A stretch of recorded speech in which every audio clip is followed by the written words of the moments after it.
ಹಾಗಲಕಾಯಿ ಈ ಶರದೃತುವಿನಲ್ಲಿ ನೀವೆಲ್ಲರೂ ಕೂಡ ತಿನ್ನಲೇಬೇಕಾದಂಥ ಒಂದು ತರಕಾರಿ. ಹಾಗಲಕಾಯಿ ಶರದೃತುವಿನಲ್ಲಿ ಎಲ್ಲರೂ ಕೂಡ ಒಂದು ವಾರಕ್ಕೆ ಒಮ್ಮೆ ಆದರೂ ಅಥವಾ 2 ಸಲನಾದರೂ ಸೇವಿಸಿದರೆ ತುಂಬ ಒಳ್ಳೆಯದು. ಸೊ ಹಾಗಲಕಾಯಿಗೆ ಯಾವಾಗಲೂ ಹುಣಸೆ ಹಣ್ಣು ಮತ್ತು ಬೆಲ್ಲ ತುಂಬ ಒಳ್ಳೆಯ ಕಾಂಬಿನೇಷನ್. ಅಂದರೆ ಶರದೃತುವಿನಲ್ಲಿ ಅತಿಯಾದ ಮಸಾಲೆ ಒಳ್ಳೆಯದಲ್ಲ.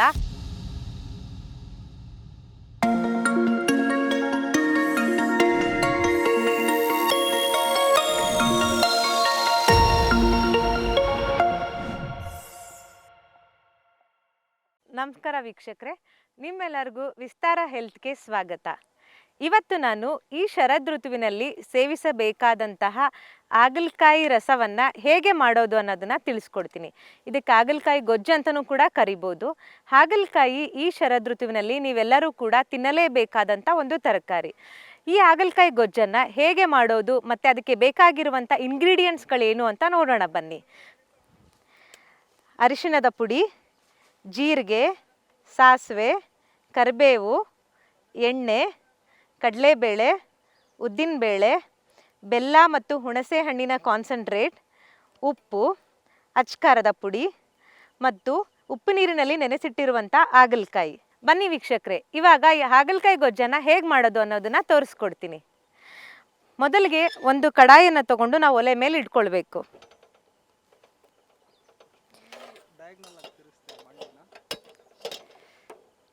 ಮೊದಲಿಗೆ ನಾವು 1 ರಿಂದ 2 ಟೇಬಲ್ ಸ್ಪೂನಷ್ಟು ಎಣ್ಣೆಯನ್ನು ಕಡಾಯಿಗೆ ಹಾಕೊಳ್ಳೋಣ.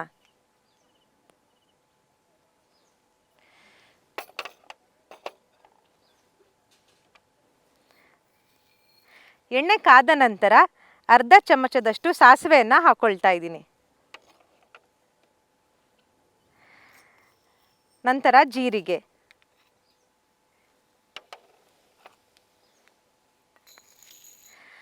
ನಂತರ ಅರ್ಧ ಚಮಚದಷ್ಟು ಕಡಲೆಬೇಳೆ, ಉದ್ದಿನಬೇಳೆ,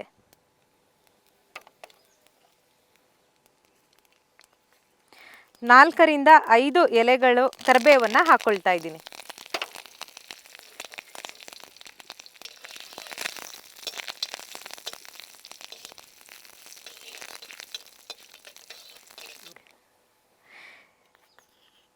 ಒಗ್ಗರಣೆ ಆಗ್ತಿದ್ದಾಗೆ ಸ್ವಲ್ಪ ಅರಿಶಿಣದ ಪುಡಿಯನ್ನು ಹಾಕ್ಕೊಳ್ತೀನಿ. ಇವಾಗ ಒಗ್ಗರಣೆನ ನಾವು ಚೆನ್ನಾಗಿ ಮಿಕ್ಸ್ ಮಾಡ್ಕೊಳ್ಳೋಣ.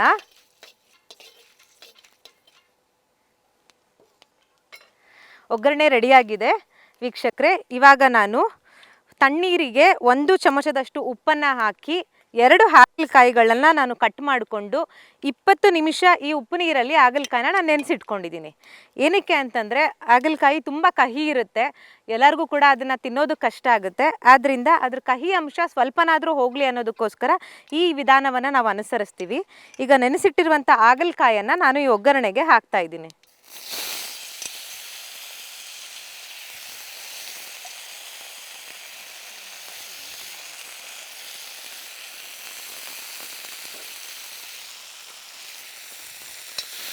ವೀಕ್ಷಕರೇ, ಇವಾಗ ಒಗ್ಗರಣೆ ಜೊತೆ ಈ ಹಾಗಲಕಾಯಿನ ನಾವು ಚೆನ್ನಾಗಿ ಫ್ರೈ ಮಾಡ್ಕೊಳ್ಳೋಣ.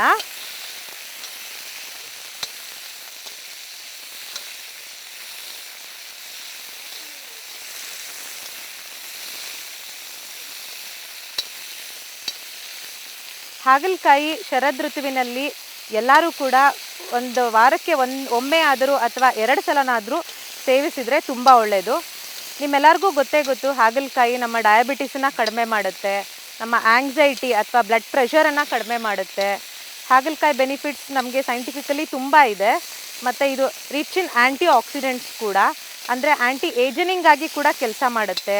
ನಮ್ಮ ಎಲ್ಲ ಸ್ಕಿನ್ ಡಿಸಾರ್ಡರ್ಸಲ್ಲಿ ಕೂಡ ಹಾಗಲಕಾಯಿ ತುಂಬ ಹೆಲ್ಪ್ ಆಗುತ್ತೆ. ಮತ್ತು ಇದು ಬ್ಲಡ್ ಪ್ಯೂರಿಫೈಯರ್, ಅಂದರೆ ನಮ್ಮ ರಕ್ತವನ್ನು ಪರಿಶುದ್ಧತೆಯಿಂದ ಕಾಪಾಡುತ್ತೆ. ಸೊ ಹಾಗಾಗಿ ಹಾಗಲಕಾಯಿನ ಪ್ರತಿಯೊಬ್ಬರು ಕೂಡ ತಿನ್ನೋದು, ಎಸ್ಪೆಷಲಿ ಶರದೃತುವಿನಲ್ಲಿ ಭಾಳ ಒಳ್ಳೆಯದು.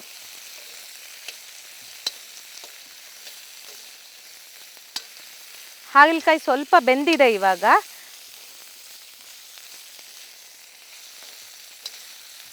ಈ ಬೆಂದಿರುವಂತಹ ಹಾಗಲಕಾಯಿಗೆ ನಾವು ಹುಣಸೆ ಹಣ್ಣು ಮತ್ತು ಬೆಲ್ಲ ಎರಡನ್ನೂ ನಾನು ಹಾಕಿ ಒಂದು 50 ಗ್ರಾಮಷ್ಟು ಹುಣಸೆ ಹಣ್ಣಿಗೆ 2 ಚಮಚದಷ್ಟು ಬೆಲ್ಲವನ್ನು ಹಾಕಿ ನಾನು ಒಂದು ಕಾನ್ಸಂಟ್ರೇಟನ್ನು ರೆಡಿ ಮಾಡ್ಕೊಂಡು ತೊಗೊಂಡು ಬಂದಿದ್ದೀನಿ.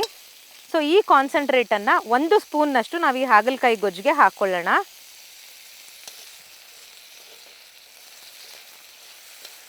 ಇದು ನಿಮಗೆ ರುಚಿ ಕೂಡ ಹೆಚ್ಚಿಗೆ ಮಾಡುತ್ತೆ ಮತ್ತು ನೀವು ತಿನ್ನುವಾಗ ನಿಮಗೆ ಕಹಿ ಕೂಡ ಅನಿಸೋದಿಲ್ಲ.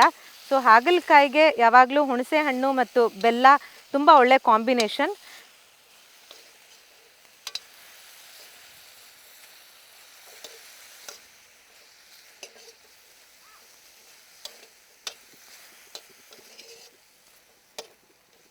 ಒಂದು 2ರಿಂದ 3 ನಿಮಿಷ ಇದು ಹುಣಸೆ ಹಣ್ಣು ಮತ್ತು ಬೆಲ್ಲದ ಜೊತೆಗೆ ಹಾಗಲಕಾಯಿ ಸ್ವಲ್ಪ ಬೇಯೋದಕ್ಕೆ ಬಿಡೋಣ.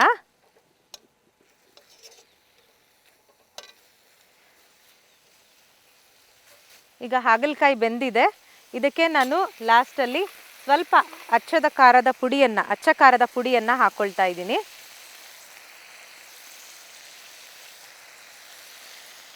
ನಿಮಗೆ ಎಷ್ಟು ಬೇಕೋ ಅಷ್ಟು, 1/2 ಟೇಬಲ್ ಸ್ಪೂನಿಂದ 1 ಟೇಬಲ್ ಸ್ಪೂನ್ವರೆಗೂ ನಿಮ್ಮ ರುಚಿಗೆ ಅನುಗುಣವಾಗಿ ನೀವು ಹಾಕ್ಕೊಳ್ಳಿ. ಅಥವಾ ಇದಕ್ಕೆ ನೀವು ಧನಿಯಾ ಪೌಡರ್, ಜೀರಾ ಪೌಡರ್, ನಿಮ್ಗೆ ಯಾವ ರೀತಿ ಟೇಸ್ಟ್ ಬೇಕೋ ಯಾವುದನ್ನು ಬೇಕಾದರೂ ನೀವು ಮಿಕ್ಸ್ ಮಾಡ್ಕೊಳ್ಬೋದು. ಆದರೆ ಶರದ್ ಋತುವಿನಲ್ಲಿ ಅತಿಯಾದ ಮಸಾಲೆ ಒಳ್ಳೆಯದಲ್ಲ. ಹಾಗಾಗಿ ಆದಷ್ಟು ಧನಿಯಾ, ಜೀರಿಗೆ ಪೌಡರ್, ಅಚ್ಚ ಖಾರದ ಪುಡಿ ಈ 3ಅನ್ನು ಯೂಸ್ ಮಾಡಿಕೊಂಡು ಪಲ್ಯಗಳಾಗಲಿ, ಸಾಂಬಾರಾಗಲಿ, ಯಾವುದೇ ಐಟಮ್ ನೀವು ಮಾಡುವಾಗ ಇವು 3ಅನ್ನು ಯೂಸ್ ಮಾಡ್ಕೊಂಡು ಮಾಡಿ. ಸ್ವಲ್ಪ ನಾವು ಚಕ್ಕೆ, ಲವಂಗ ಇವುಗಳನ್ನೆಲ್ಲ ನಾವು ಕಡಿಮೆ ಮಾಡೋದು ಶರದ್ ಋತುವಿನಲ್ಲಿ ತುಂಬ ಒಳ್ಳೆಯದು.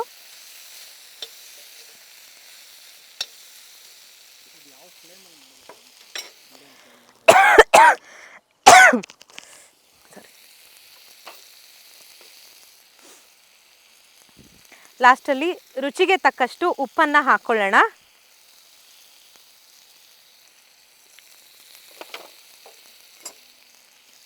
ಉಪ್ಪನ್ನು ಹಾಕಿ ನಾನು ಚೆನ್ನಾಗಿ ಕೈಯಾಡಿಸ್ತಾ ಇದ್ದೀನಿ.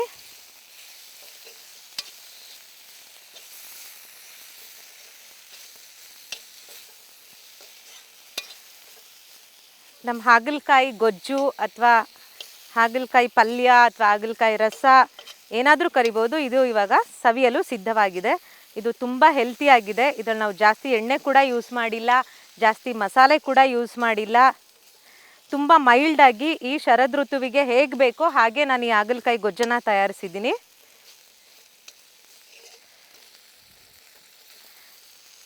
ಇದನ್ನು ಇವಾಗ ಒಂದು ಸರ್ವಿಂಗ್ ಬೌಲ್ಗೆ ಹಾಕ್ಕೊಳ್ಳೋಣ.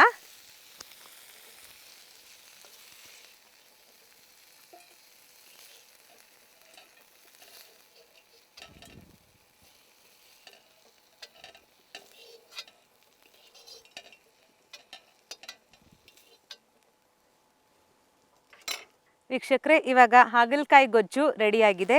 ಈ ಹಾಗಲಕಾಯಿ ಗೊಜ್ಜನ್ನು ಶರದ್ ಋತುವಿನಲ್ಲಿ ವಾರಕ್ಕೆ 1ರಿಂದ 2 ಸಲ ಎಲ್ಲರೂ ಕೂಡ ತಗೊಳ್ಬೇಕು. ಯಾಕಂದರೆ ಶರದ್ ಋತುವಿನಲ್ಲಿ ಪಿತ್ತ ಪ್ರಕೋಪ ಆಗಿರುತ್ತೆ.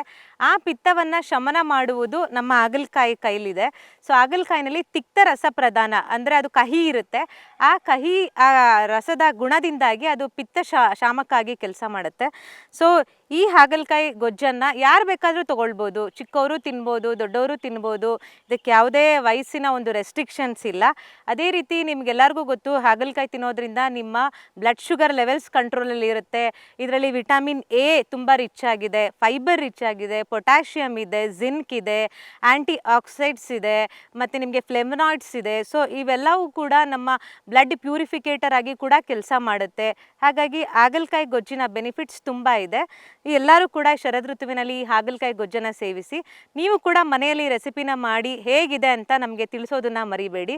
ಇನ್ನಷ್ಟು ರೆಸಿಪಿಗಳನ್ನ ನಾನು ನಿಮಗೆ ತಿಳಿಸ್ಕೊಡ್ತೀನಿ. ನಿರಂತರವಾಗಿ ನೋಡ್ತಾ ಇರಿ ವಿಸ್ತಾರ ಹೆಲ್ತ್. Thank you. ಪ್ರತಿ ಕ್ಷಣದ ಸುದ್ದಿಗಳಿಗಾಗಿ ವಿಸ್ತಾರ ನ್ಯೂಸ್ ಆಪ್ ಡೌನ್ಲೋಡ್ ಮಾಡಿ. ವಿಸ್ತಾರ ನ್ಯೂಸ್, ನಿಖರ ಜನಪರ.